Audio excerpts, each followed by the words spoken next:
नमस्कार स्टूडेंट, आप सभी लोगों का संकल्प एकेडमी में स्वागत है। आज हम लोग कक्षा 12 का प्रश्नावली 3 को स्टार्ट करने जा रहे हैं। देखिए, इस चैप्टर का नाम है आव्यूह। तो सबसे पहले हम जानेंगे कि आव्यूह क्या होता है और इसमें क्या क्या होता है। इसके अलावा इसकी कोटि क्या होती है और इसके अवयव क्या कहते हैं, इन सब की सबसे पहले परिभाषा जानेंगे। देखिए परिभाषा, आव्यूह किसे कहते हैं। देखिए आव्यूह में मतलब क्या होता है, पंक्ति होता है और स्तंभ होता है। इस मान लीजिए कोई आव्यूह ऐसे लिख देंगे, आव्यूह को ऐसे दर्शाया जाता है बड़े ब्रैकेट के अंदर। मान लीजिए 1 2 3 कुछ भी संख्या लिख दिए, हो गया। तो इसमें जो ये वाला क्षैतिज होता है इसको पंक्ति भी बोलते हैं, और जो ये खड़ा है या इसको ऊर्ध्वाधर लाइन को स्तंभ बोला जाता है। जैसे क्रम से है तो हम इसका नाम देंगे, तो पहली पंक्ति R1 R2 R3, और ऐसे स्तंभ के रूप में है तो C1 C2 C3। इसमें मतलब एक से ज़्यादा स्तंभ, दो से ज़्यादा स्तंभ भी हो सकते हैं, n स्तंभ भी हो सकते हैं। तो इस तरह से आव्यूह का परिभाषा हो गया क्या कि n संख्याओं को m पंक्तियाँ और n स्तंभों में व्यवस्थित करने पर जो आयताकार सारणी प्राप्त होती है उसे आव्यूह कहते हैं। तो आइए आव्यूह की परिभाषा लिखते रहें, एक बार इसको नोट कर लीजिएगा।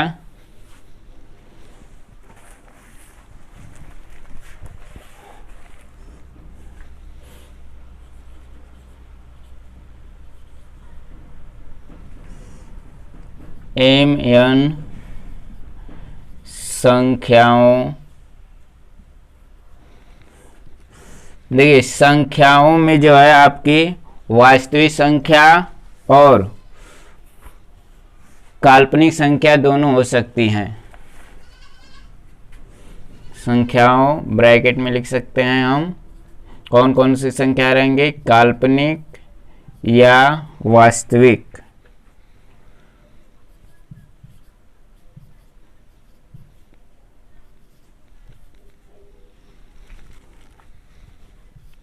वास्तविक को देखिए यम क्या है, पंक्ति को दर्शाएगा। यम किसको दर्शाएगा, पंक्ति। अब एक से ज्यादा हो जाएगा तो उसको लिखेंगे पंक्तियों तथा। एन के किसको दर्शाएगा, इसमें यन जो है स्तंभों, किसको दर्शाएगा, स्तंभों। पंक्ति को जो है इंग्लिश में दर्शाया जाता है रो, इसको R से डिनोट करते हैं, और स्तंभ को जो है C से डिनोट किया जाएगा।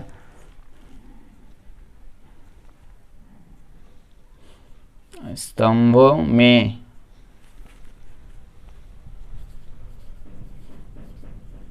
व्यवस्थित करने पर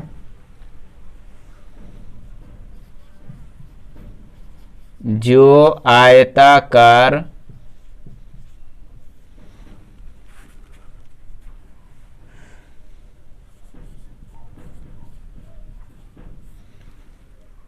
सारणी प्राप्त होती है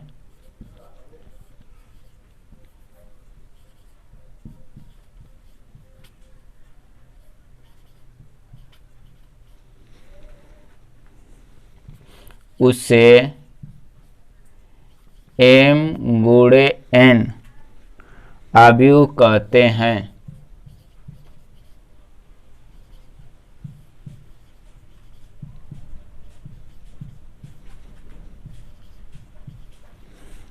हो गया।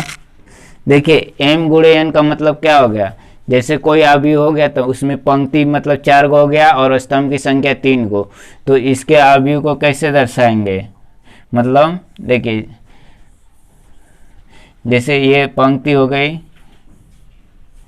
और इसमें कुछ स्तंभ हो गए, मान लीजिए 4 स्तंभ हो गए। तो सबसे पहले जितनी पंक्ति है उतनी पंक्ति को नोट कर लेंगे, जैसे R1 R2 R3, और स्तंभ C1 C2 C3 C4। तो अब इसको हम लिखेंगे तो क्या लिखेंगे, 3 क्रॉस 4, मतलब 3 गुणे 4 की कर देंगे, ये अवयव है। अगर 3 पंक्ति 3 स्तंभ है तो इसको लिखेंगे 3 गुणे 3। अगर 2 पंक्ति 2 स्तंभ है तो उसे लिखेंगे 2 गुणे 2। ठीक है, इसको तो समझ गए कि अवयव हो गए कौन किसे कहते हैं। अब देखिए अवयव के अवयव,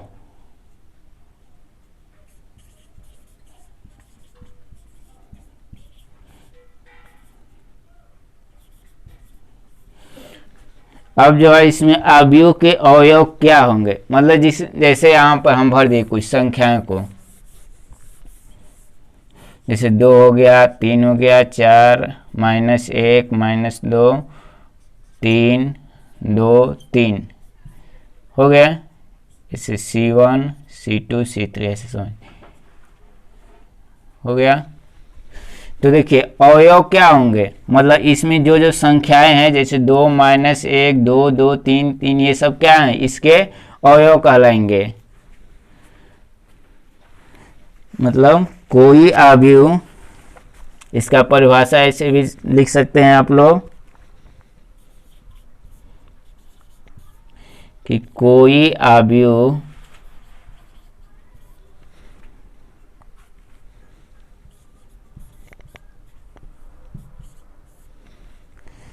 जिन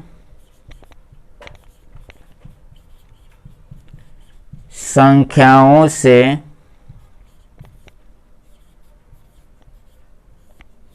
निर्मित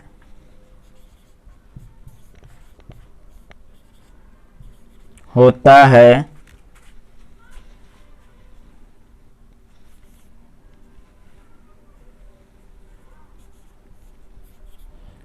उन संख्याओं को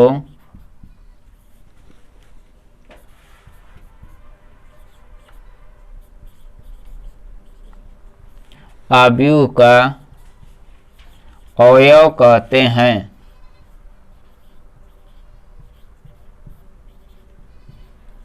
और देखिए अवयव के अवयव मतलब कोई अवयव जैसे यही अवयव हो गया और ये जिससे जिससे मिलकर बना है तो इसे क्या कहेंगे, इसके अवयव हो गए अवयव के। जैसे अब देखिए हम इसको एक नाम भी देते हैं, इन अवयव का जो अलग अलग स्थान होता है। जैसे देखिए यहाँ पर देख लीजिए आप लोग, जैसे मान लीजिए अवयव A बराबर हो गया। अब मान लीजिए इसके स्थान को बोलते हैं A11। A11 का मतलब होता है कि पहली पंक्ति पहला स्तंभ का अवयव है ये। और ठीक उसी प्रकार A12 हो गया तो पहला पंक्ति दूसरा स्तंभ, मतलब पहली वाली संख्या इसको किसके दर्शाएगी, पंक्ति को, और दूसरी वाली संख्या जो है स्तंभ को दर्शाएगी। ठीक उसी प्रकार A13 हो गया। अब A21 A22 A23 A31 A32 A33। मान लीजिए ये अवयव दे दिया आपको और पूछेगा कि 812 का मान क्या होगा, मतलब A12 अवयव का मान कितना है, तो इसमें से देख लेंगे A12 क्या है -1 तो लिख देंगे -1। अब कोई पूछेगा A22 कितना है तो देख के बता देंगे -2, मतलब दूसरी पंक्ति दूसरा स्तंभ कहाँ मिल रहा है आपका -2। ठीक है, ये क्या हो गए अवयव के अवयव। अब इसी के साथ में आप लोग अवयव की कोटि भी देख लीजिए, इसको मिटा दे रहे हैं ऊपर वाले को।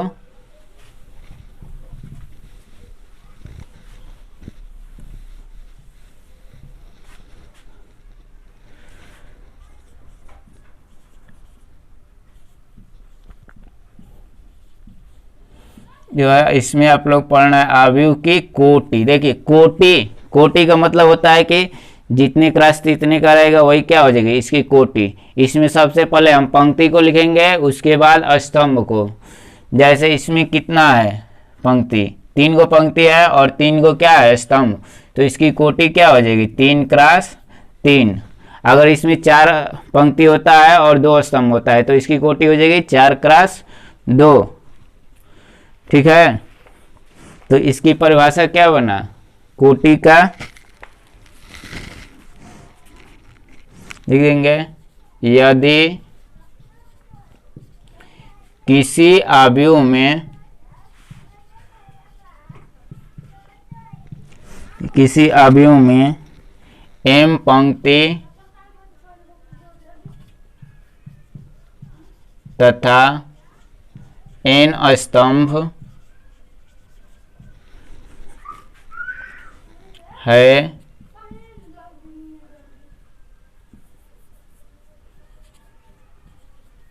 तो कोटि क्या हो जाएगी? कोटि लिख देंगे m क्रॉस n, मतलब जितनी पंक्ति है और जितने स्तंभ है दोनों का केवल क्रॉस दे के लिख देंगे, वही क्या हो गई? कोटि। और अवयव की संख्या पूछेगा,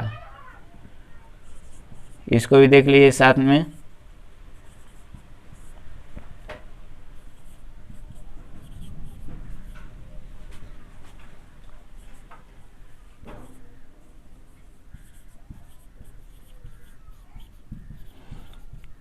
देखिए अवयव के अवयव की संख्या पूछेगा तो क्या करेंगे, मतलब जितनी पंक्ति है उतनी स्तंभ, और दोनों का क्या करेंगे? केवल गुणा कर देंगे। तो m गुणे n मतलब m n। जैसे मान लीजिए 3 गुणे 4 हो गया, तो इसके अवयव कितने हो जाएंगे? 12। मतलब दोनों को क्या करना है? केवल गुणनफल कर देना है। तो इस तरह क्या हो जाएगा? अवयव की संख्या भी निकाल लेंगे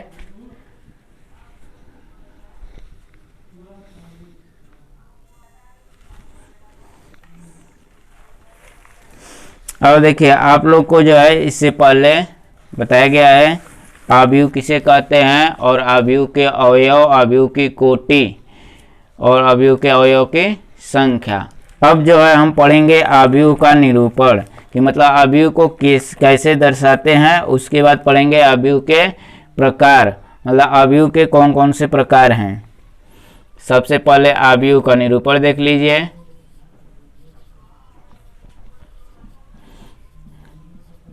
निरूपण देखिए अवयव को जो है अंग्रेजी वर्णमाला के बड़े अक्षरों से दर्शाते हैं, बस यही जानना है।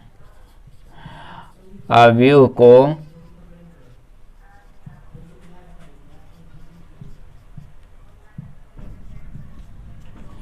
अंग्रेजी वर्णमाला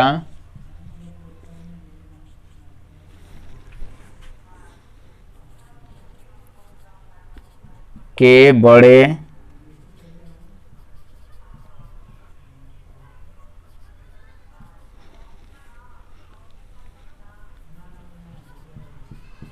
अक्षरों ए बी सी से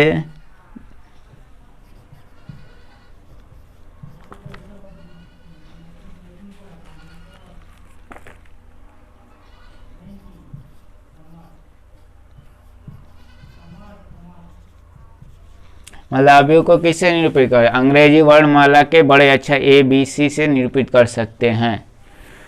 हो गया। अब जो है अब हम पढ़ेंगे अवयव के प्रकार।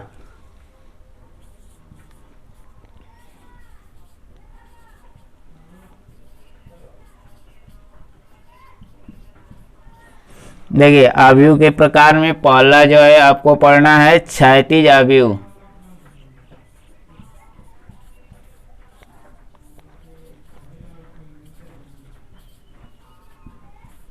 इसको इंग्लिश में बोलते हैं हॉरिजॉन्टल मैट्रिक्स।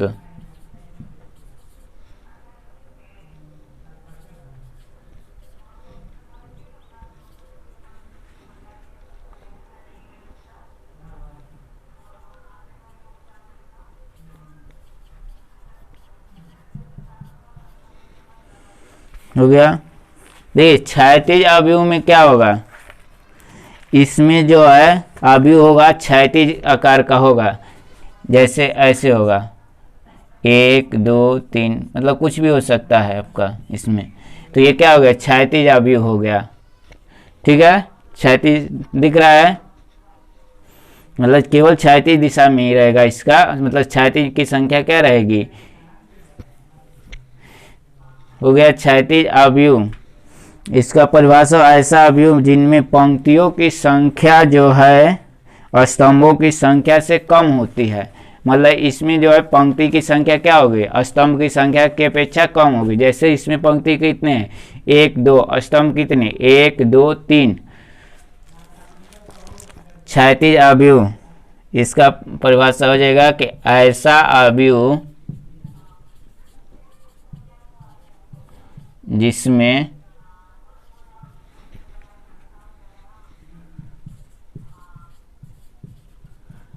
पंक्तियों की संख्या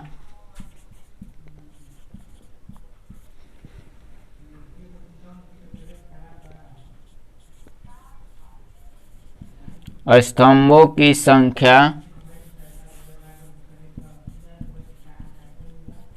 से कम होती है। मतलब ऐसा भी जिसमें पंक्तियों की संख्या स्तंभों की संख्या से क्या होगी, कम होगी, तो है इसे क्या बोलेंगे, क्षैतिज अवयव। क्या हो जाएगा, क्षैतिज अवयव। जैसे एग्जाम्पल ले सकते हैं, जैसे ए बराबर मान लीजिए क्या, जिसमें क्या करना है, इसमें केवल यही ध्यान देना है कि पंक्ति की संख्या जो है स्तंभ की संख्या से कम रहना चाहिए। जैसे 1 2 3 2 3 4, ये क्या है, मतलब इसमें पंक्ति कितनी है, 2 और स्तंभ कितने हैं, 3। तो मतलब क्या हो गया कि ये 2 क्रॉस 3 का अवयव हो गया, और इसमें क्या हो गया, पंक्ति की संख्या जो है स्तंभ की संख्या से कम हो गई। देखिए 3 2, मतलब ये क्या है, कम है, तो ये क्या हो गया, क्षैतिज अवयव हो गया।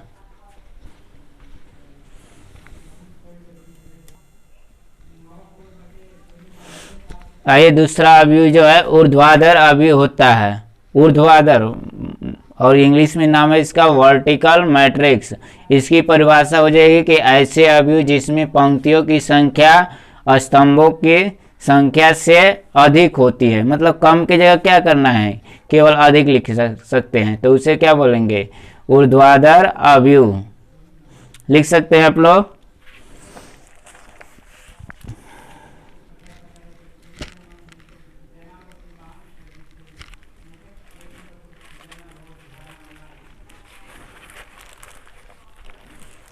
पूरा वही लिखना है जैसे लिखा गया है कि ऐसे अवयव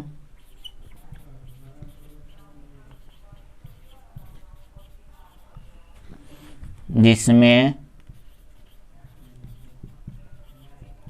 पंक्तियों की संख्या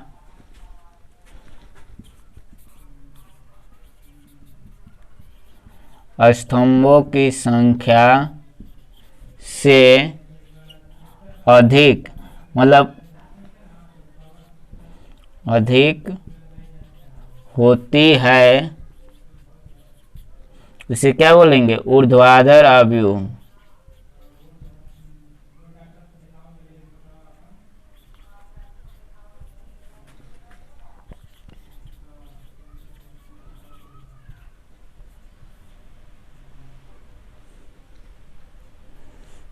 जैसे यहाँ दे सकते हैं a बराबर 1 2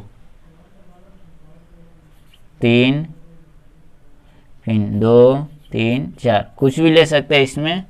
देखिए इसमें जो है क्या है, पंक्ति की संख्या जो है क्या है, स्तंभ की संख्या की अपेक्षा क्या है, अधिक है, तो ये क्या हो गया, अवयव, ऊर्ध्वाधर अवयव। मतलब कितनी पंक्ति हैं इसमें, गिन लेंगे 1 2 3, और स्तंभ की कितनी संख्या है, 2। तो इस तरह से ये क्या हो गया, ऊर्ध्वाधर अवयव। देखिए तीसरा अवयव जो है आप लोग को पढ़ना है, पंक्ति अवयव।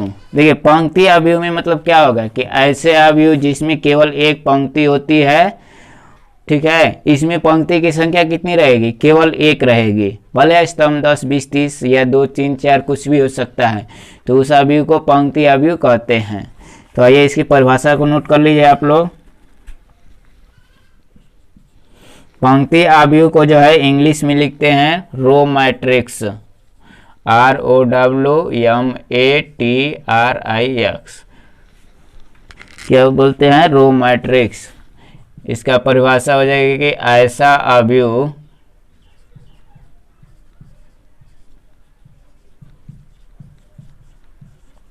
जिसमें केवल एक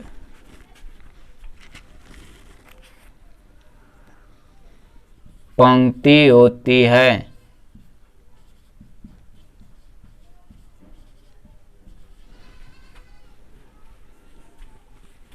होती है उसको क्या बोलेंगे? पंक्ति अवयव।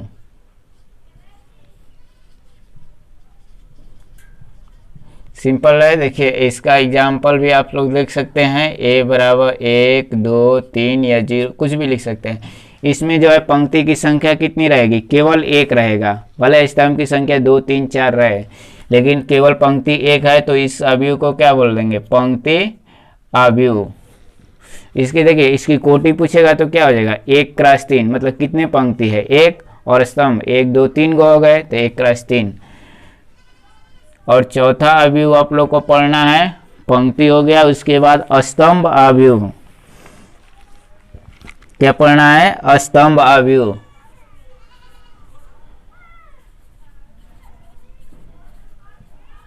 देखिए स्तंभ अवयव को कॉलम अवयव भी बोलते हैं।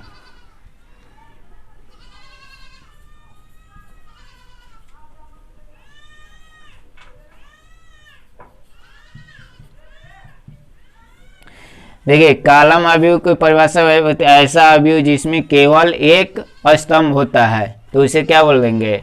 स्तंभ अवयव।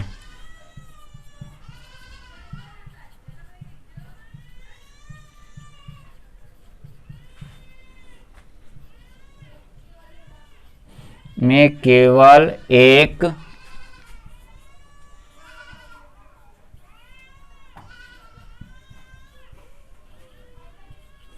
ऐसा अवयव जिसमें केवल एक स्तंभ होता है, उसे क्या बोलेंगे? स्तंभ अवयव।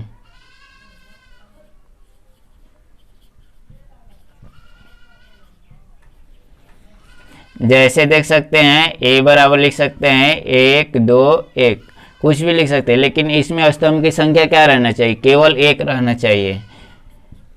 हो गया स्तंभ अवयव। अगला आप लोग को पढ़ना है वर्ग अवयव। वर्ग अवयव इंग्लिश में लिखते हैं स्क्वायर मैट्रिक्स। वर्ग अवयव को स्क्वायर मैट्रिक्स बोलते हैं।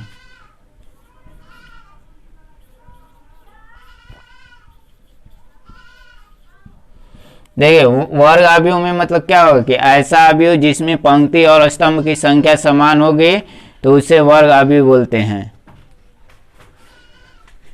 इसकी परिभाषा है स्क्वायर मैट्रिक्स। देखिए इसकी परिभाषा होगी कि ऐसा अवयव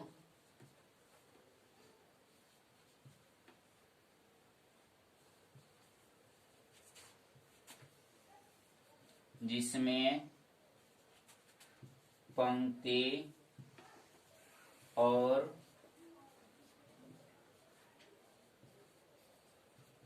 स्तंभ की संख्या समान, मतलब क्या होनी चाहिए? पंक्ति और स्तंभ की संख्या समान है, तो उसे क्या बोलेंगे? वर्ग अवयव।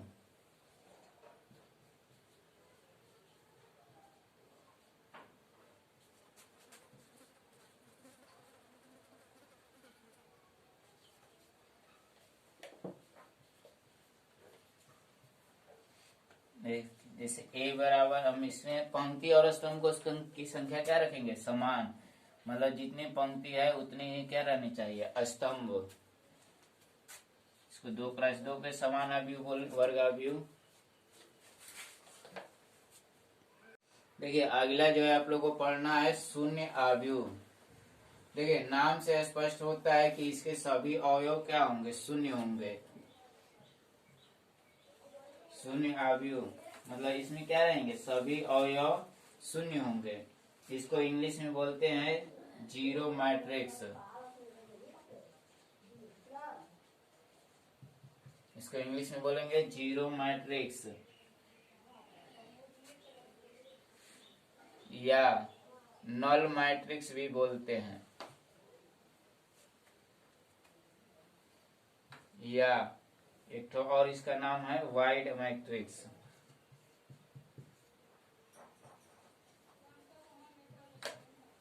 मतलब अवयव एक है लेकिन नाम जो है इसके अनेकों है। मतलब शून्य अवयव को zero matrix, null matrix, void matrix भी बोलते हैं। मतलब ऐसा इसका परिभाषा होगा कि ऐसा अवयव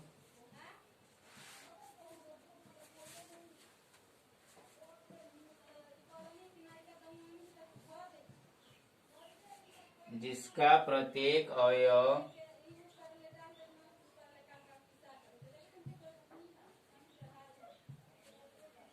शून्य होता है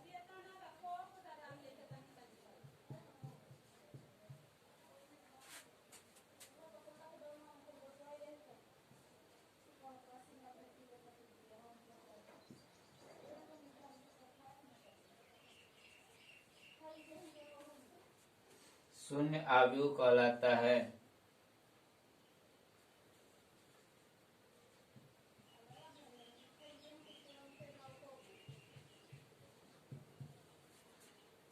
शून्य अवयव को किससे प्रदर्शित करेंगे? ओ से। ध्यान दीजिएगा, शून्य जहां भी ओ रहेगा उसका मतलब हो जाएगा कि वो अवयव जो है शून्य अवयव है। इसमें सभी अवयव क्या होंगे? जीरो होंगे। अगला आप लोगों को पढ़ना है तत्समक अवयव।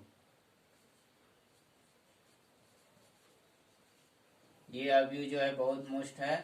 तत्समक अवयव, इसको इंग्लिश में बोलते हैं यूनिट मैट्रिक्स।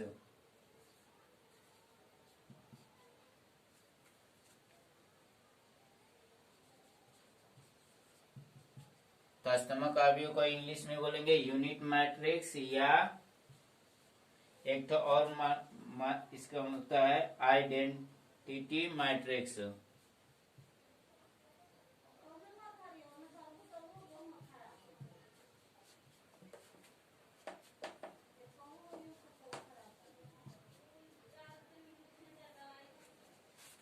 देखिए, तत्समक अवयव को जो है बोलते हैं यूनिट मैट्रिक्स या आइडेंटिटी मैट्रिक्स। इसके नाम से स्पष्ट है कि इसका मान जो है केवल एक होना चाहिए। इसको परिभाषा लिख लीजिए, ऐसा वर्ग अवयव, ये भी क्या है? वर्ग अवयव ही है। ऐसा वर्ग अवयव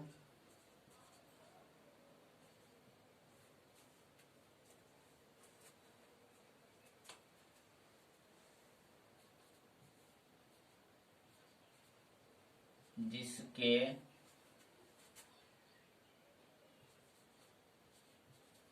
मुख्य विकर्ण का प्रत्येक अवयव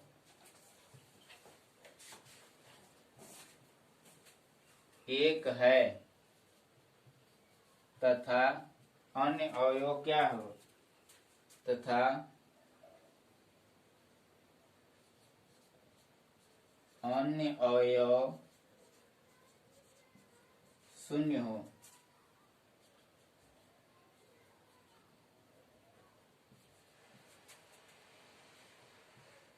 इसे किससे प्रदर्शित करेंगे? आई से प्रदर्शित करते हैं।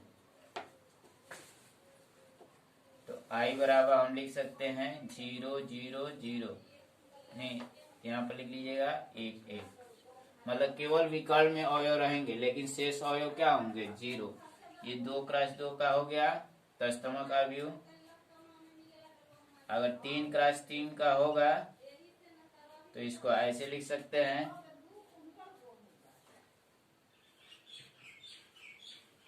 ठीक है। देखिए 3x3 में क्या होंगे? केवल विकर्ण में होंगे 1 1 1, और बाकी सब जितने रहेंगे उसमें क्या होंगे? शून्य होंगे। इस तरह से आप लोग का अवयव का प्रकार खत्म हो गया। इसको नोट कर लीजिएगा।